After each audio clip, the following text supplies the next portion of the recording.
Me pidieron que hablara sobre el análisis de riesgo, sobre una propuesta que tiene el gobierno de México para quitar la mayoría de los herbicidas que se utilizan en la agricultura. Esto es en parte por una publicación que se hizo en Europa sobre los supuestos peligros del herbicida glifosato. El artículo es tan deficiente que ni los mismos europeos están de acuerdo con lo que se dice. Para empezar, creo que estas personas ni siquiera saben escribir bien. Los que tenemos alguna idea sobre la agricultura y el uso de plaguicidas, nos llama la atención que después de 50 años de uso de este herbicida y más de 10,000 publicaciones científicas que hablan sobre su bajo impacto, un solo estudio puede venir a rebatir todos estos hallazgos. Hice varios tipos de análisis e indagaciones, entre ellas preguntarle a mis colegas que saben mucho más que yo sobre el uso de herbicidas, y su opinión es que el herbicida glifosato es verdaderamente sistémico. Eso quiere decir que las plantas lo toman, lo pasan por el sistema interno vascular de la planta y llega a matar las raíces. La mayoría de los herbicidas en el mercado no hacen esto. Si quieres saber un poco más sobre el combate de hierbas, hay un video en este mismo canal que habla de ellas. Otro problema muy importante es no hacer un buen control de malezas, sobre todo al principio. Número uno, eso te limita la producción. Dos, las hierbas llegan a florecer y las semillas caen en el campo.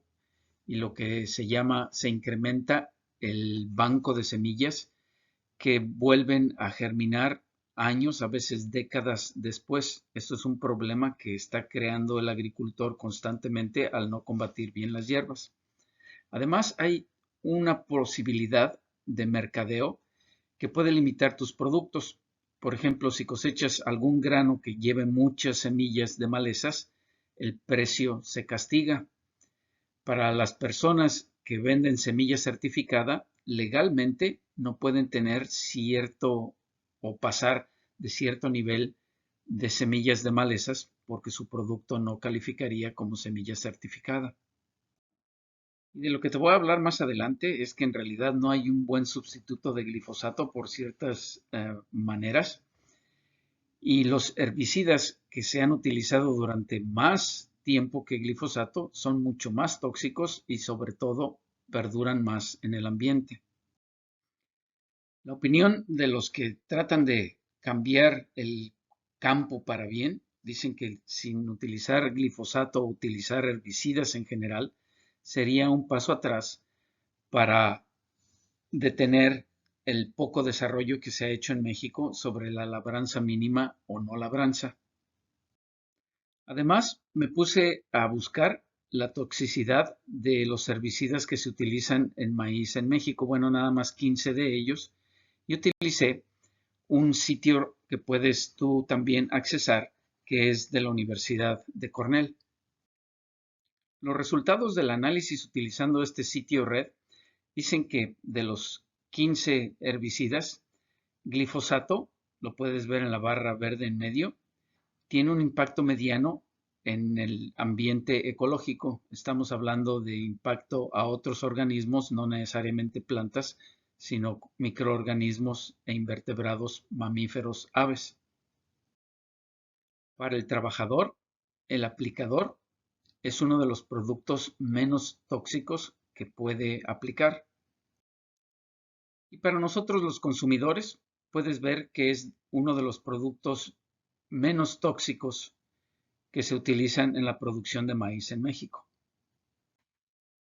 Poniendo estos tres criterios juntos, puedes ver que el glifosato tiene un impacto mediano.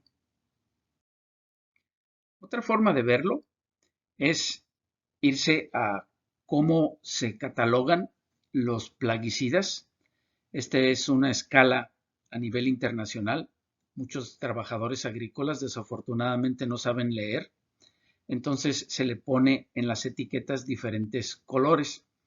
Puedes ver abajo el verde, que es un producto que es muy poco tóxico, mientras que se sube el color hasta rojo, son de los más peligrosos. Glifosato desde hace 50 años tiene en la etiqueta precisamente el color verde, es de los menos tóxicos. Esta escala se utiliza alrededor del mundo. El consenso internacional desde hace 5 décadas dice que glifosato es un producto de baja toxicidad tanto para el operario como para el medio ambiente. Esta es una comparación por colores.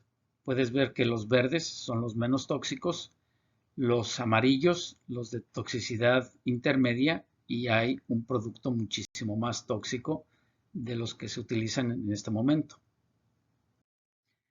La justificación del gobierno de prohibir este herbicida y tal vez otros se basa en algunos comunicados técnicos que están disponibles en Internet. Por un lado, dicen que no hay cifras precisas sobre el uso de estos herbicidas, entonces están tratando de prohibir algo que ni siquiera saben si se está utilizando, cómo ni en dónde.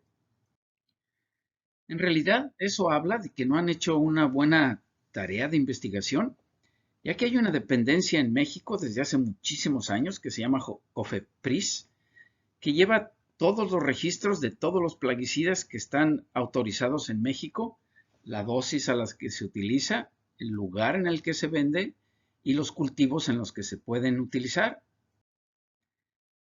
Si ellos mismos no se pueden hablar dentro de sus dependencias, pues a lo mejor no estaría mal que le preguntaran a la industria.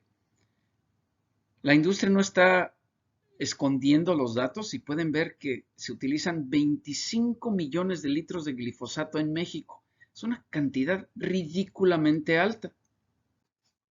Pero si no le quieres hacer caso a tus datos o a los datos de tu propio gobierno y mucho menos a los de la industria, pues vamos a hacer un análisis sobre los que provee una institución internacional como es FAO. Según FAO, en México hay cerca de 100 millones de hectáreas agrícolas. Y con los datos que compila FAO producidos en México, dicen que en promedio se utilizan 48,000 toneladas de plaguicidas en esas 100 millones de hectáreas. Aritmética básica quiere decir que se utilizan cerca de medio kilo de plaguicida por hectárea. Y se sabe que el 22% de los plaguicidas utilizados son precisamente herbicidas. Lo que quiere decir que se utilizan como 100 gramos de herbicida por hectárea en México. No está nada difícil hacer los cálculos, ¿verdad? Y si según los datos de la industria el 45% de las aplicaciones de herbicidas en México son precisamente con glifosato, estás hablando de 40 gramos de glifosato por hectárea. ¿Verdad que sí hay datos precisos del uso de plaguicidas en México? La información que estos reportes del gobierno utiliza hacen unos cálculos de 10 veces más de lo que te acabo de presentar. Y no nada más eso, están basándose en datos que produce una transnacional de desinformación como Greenpeace.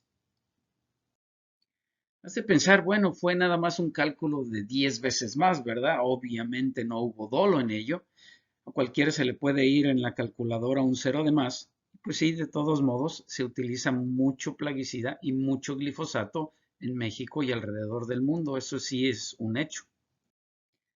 También para hablar del posible impacto y cuál pueden ser los beneficios de esta prohibición, necesitamos saber cuándo y en dónde se utilizan precisamente los plaguicidas y el herbicida en el que estamos tratando de prohibir.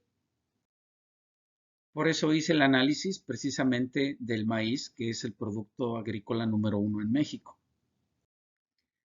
Esta prohibición, bien mezclada con otros aspectos que en realidad no tienen mucho que ver, se quiere prohibir glifosato porque según ellos con eso se va a detener el uso de cultivos transgénicos. Los cultivos transgénicos pueden funcionar completamente bien sin el uso de glifosato.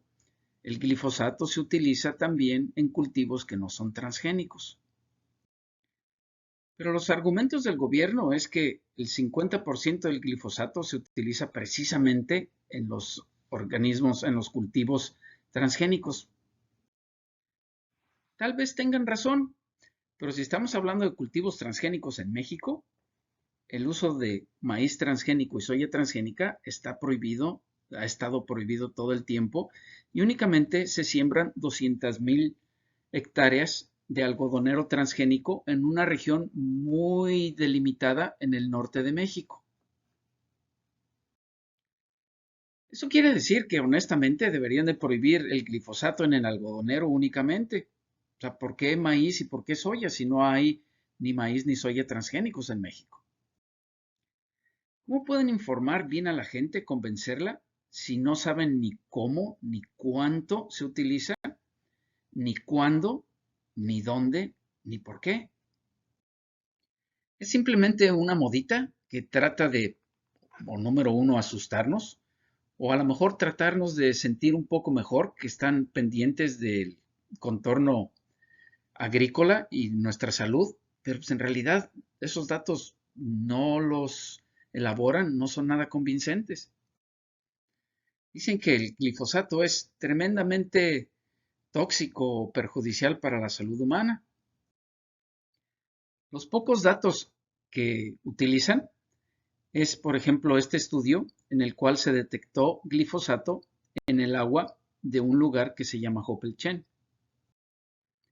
Para poder entender y hacer un análisis de riesgo, uno tiene que darse cuenta que glifosato es un plaguicida, es un tóxico, lo ha sido durante los últimos 50 años, pero nuevamente hay cerca de 10,000 publicaciones científicas que hablan sobre la toxicidad y cuáles son los límites que se tienen que respetar para que no llegue a impactar el ambiente o la salud.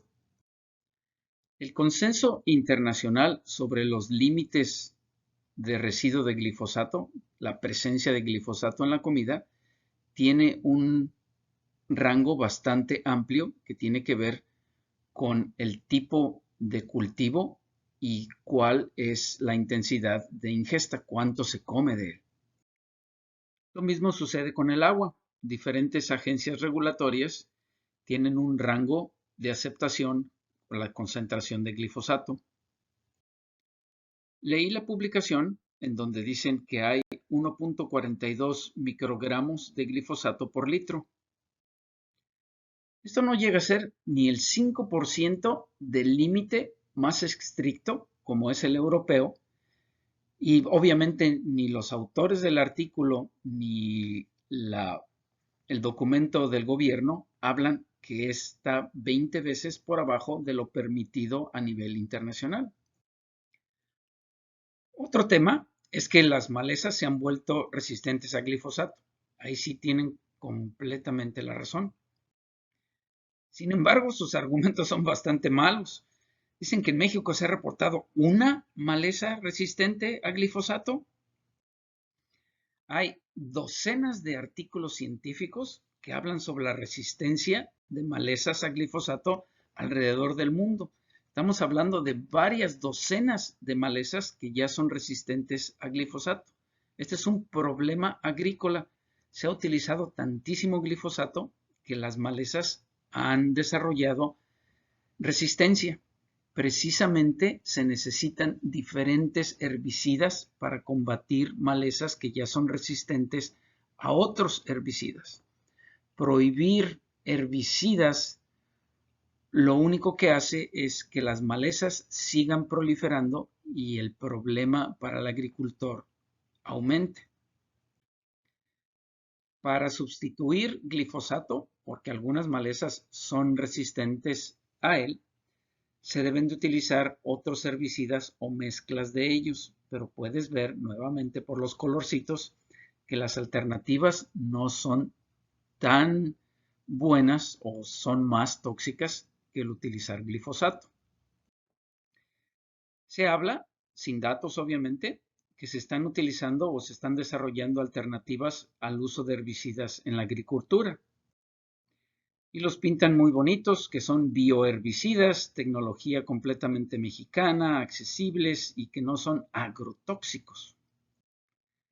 Si estás hablando de un herbicida, o sea, por definición, un herbicida mata plantas. Obviamente es tóxico. No sé de qué hablan de que no son agrotóxicos. Se utilizan en la agricultura y son tóxicos. De lo que tampoco hablan, o no sé si lo sepan, es que ya sea un bioherbicida o poco tóxico, sustentable, amigable con el ambiente, tiene que pasar un proceso regulatorio de aprobación internacional. La agricultura en este momento es completamente internacional. Un producto que se produce en un país termina en la mesa de otro y el país en el que se consume tiene que estar de acuerdo en los niveles de residuo de los herbicidas. Para registrar un herbicida, ya sea biotóxico o como le quieras llamar, es un ejercicio de regulación que lleva más o menos 10 años y cerca de 50 o 80 millones de dólares. Buena suerte.